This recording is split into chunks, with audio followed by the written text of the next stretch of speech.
धर्म ग्रंथ कहते हैं कि शिव एक लोक के नहीं है, वो एक काल के नहीं है, बल्कि वो तीनों लोकों के हैं। भूत, भविष्य, वर्तमान सब शिव के समाये हुए हैं। शिव यानी सत्य, शिव यानी सनातन, शिव यानी संपूर्ण ब्रह्मांड। उन्हीं महादेव का ज्योतिर्लिंग बना है नेपाल के काठमांडू में, जिसे भक्त पशुपतिनाथ के नाम से जानते हैं।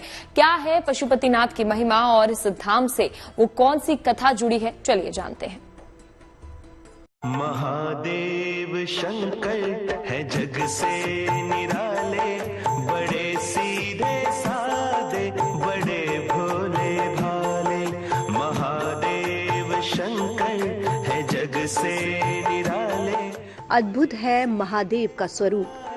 बड़े भोले भाले। वो आदि योगी है, शिव स्वयं ब्रह्मा है।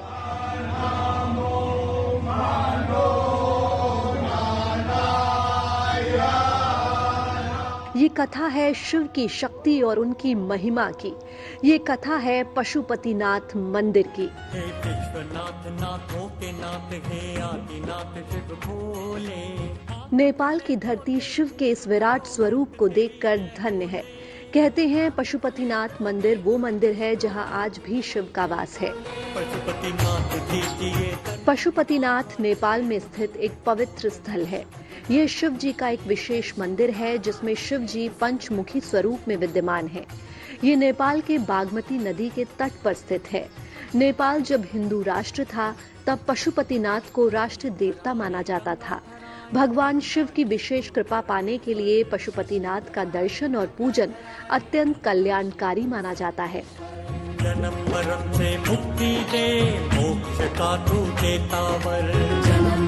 भगवान का कई जगह कथा में उल्लेख आता है कि भगवान पंचमुखी हैं, परंतु भगवान के चतुर्मुख रूप स्पष्ट धरती पे दर्शन देते हैं और चार दिशाओं और चार जो हमारे मनुष्य जीव के प्रयोजन है, धर्म, अर्थ, काम, मोक्ष को देने वाले हैं। भगवान के हर स्वरूप के दर्शन करना हर एक व्यक्ति के लिए संभव नहीं है। केवल हिंदू सनातन धर्मी ही भगवान की चार मुख के दर्शन कर सकते हैं। पशुपतिनाथ मंदिर की कथा का एक सिरा महाभारत काल से जुड़ा है। ये उस वक्त की बात है जब महाभारत का महायुद्ध चल रहा था। कौरवों और पांडवों की सेनाएं आमने सामने थी। धर्म और अधर्म के युद्ध में पांडव अपने सगे संबंधियों का रक्त बहा रहे थे। 18 दिनों तक महाभारत का युद्ध चला। कहते हैं पांडवों ने अपने सगे संबंधियों का इतना रक्त बहाया कि भगवान शिव उनसे क्रोधित हो गए।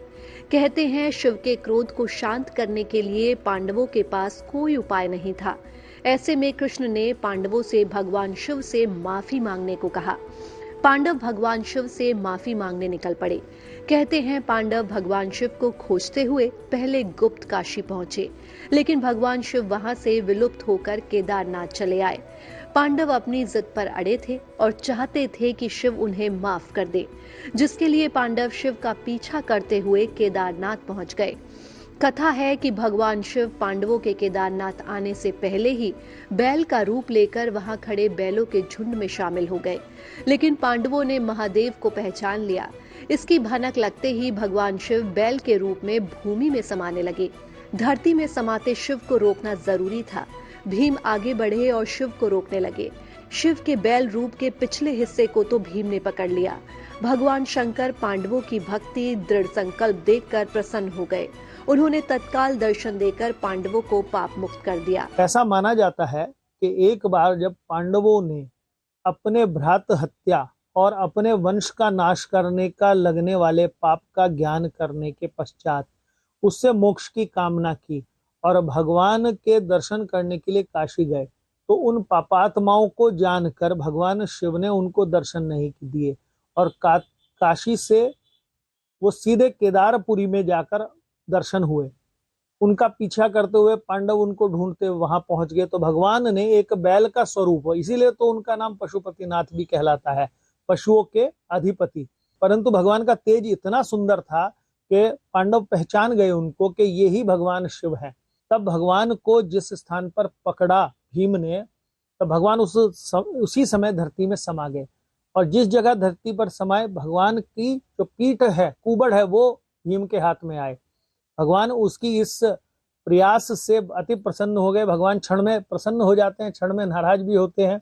प्रसन्नता में भगवान ने उनको शाप से मुक्त किया, पाप से मुक्त किया और आशीर्वाद दिया था, तो वही स्वयंभू शिवलिंग केदारनाथ कहलाता है। उसी समय से भगवान शंकर बैल की पीठ की आकृति के रूप में श्री केदारनाथ में पूजे जाते हैं। माना जाता है कि जब भगवान शंकर बैल के रूप में अंतर्ध्यान हुए तो उनके धड़ से ऊपर का भाग काठमांडू में प्रकट हुआ। केदारनाथ और पशुपतिनाथ। अब वहां पशुपतिनाथ का मंदिर है। शिव की भुजाएं तुंगनाथ में हैं, मुख रुद्रनाथ में, नाभि मद मदेश्वर में और जटा कल्पेश्वर में प्रकट हुए। इसलिए इन चारों स्थानों सहित श्री केदारनाथ को पंच केदार कहा जाता है। यहाँ शिव जी के भव्य मंदिर बने हुए हैं। हिंदुओं में पशुपतिनाथ मंदिर की विशेष मान्यता है। इसे शिव के 12 ज्योतिर्लिंगों में से एक माना जाता है। कहते हैं पशुपतिनाथ मंदिर के बिना केदारनाथ मंदिर अधूरा है और केदारनाथ के बिना पशुपतिनाथ मंदिर का महत्व पूरा नहीं होता। कैसा है मंदिर का और शिव जी का स्वरूप? ज्यादातर मंदिर का निर्माण लकड़ी से हुआ है। मंदिर का शिखर स्वर्णिम है और वहां त्रिशूल और डमरू विद्यमान है। मंदिर के चारों ओर 4 दरवाजे हैं। मुख्य मंदिर में महिष रूपी भगवान शिव का शिरोभाग है। इसके शिवलिंग में 5 मुख हैं। 4 मुख 4 दिशाओं में हैं और एक मुख ऊपर की ओर है। पहला दक्षिण मुख अघोर कहलाता है, दूसरा पूर्व मुख तत्पुरुष है, तीसरा उत्तर मुख अर्धनारीश्वर और चौथा पश्चिम मुख सद्योजात कहा जाता है।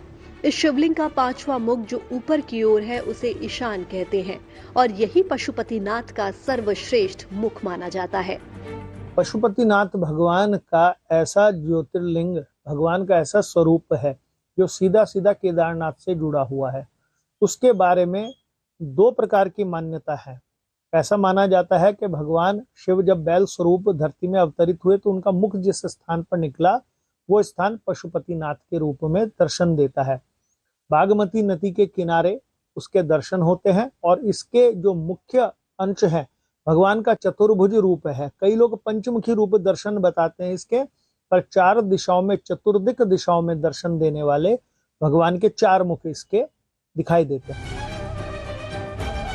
केदारनाथ ज्योतिर्लिंग का आधा हिस्सा होने के चलते पशुपतिनाथ मंदिर हिंदुओं के तीर्थों में से एक है। कहते हैं पशुपतिनाथ मंदिर के जो दर्शन करता है उसे कभी पशु योनि प्राप्त नहीं होती। पशुपतिनाथ मंदिर कब बना इसकी जानकारी आज तक किसी को नहीं है। माना जाता है कि ये मंदिर काठमांडू का सबसे पुराना हिंदू मंदिर है। आस्था के तमाम तीर्थों में पशुपतिनाथ मंदिर एक तीर्थ है। शिव की आराधना यहाँ आए बगैर अधूरी है।